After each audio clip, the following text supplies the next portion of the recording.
এই ধরনের এই জবা গাছগুলিতে কীভাবে এত ফুল ফুটছে এবং পাতা কীভাবে এত সবুজ রয়েছে এবং গাছে কুঁড়িও রয়েছে ভরপুর, সেটাই আজকে বলবো এবং একটি মিশ্র খাবারও তৈরি করে দেখাবো এবং সেটা কীভাবে দিতে হবে সেটাও বলে দেবো। চলো দেখে নেওয়া যাক। আমি আমার মাপে উপাদানগুলি নিয়েছি, সবাই নিজেদের মতো উপাদানগুলিকে রেশিওটা ঠিক করে নেবেন। 250 গ্রাম সরষা খোল, 200 গ্রাম হাড় গুঁড়ো, 200 গ্রাম ফসফেট, 30 গ্রাম লাল পটাশ এবং 30 গ্রাম নিমখোল নিতে হবে। উপাদানগুলিকে ভালোভাবে মিশিয়ে নিতে হবে এবং এটিকে একটি এয়ারটাইট কন্টেনারে সংগ্রহ করতে হবে।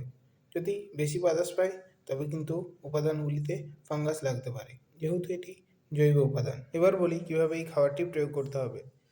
প্রতি সপ্তাহে প্রত্যেকটি টবে 10 গ্রাম করে এই খাবারটি প্রয়োগ করবেন এবং খাবার প্রয়োগ করার পর ভরপুর জল দিতে হবে।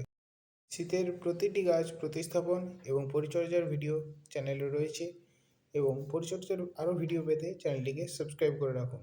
ভিডিওটি ভালো লাগলে একটি লাইক করে চ্যানেলটি সাবস্ক্রাইব করে দেবেন। ধন্যবাদ।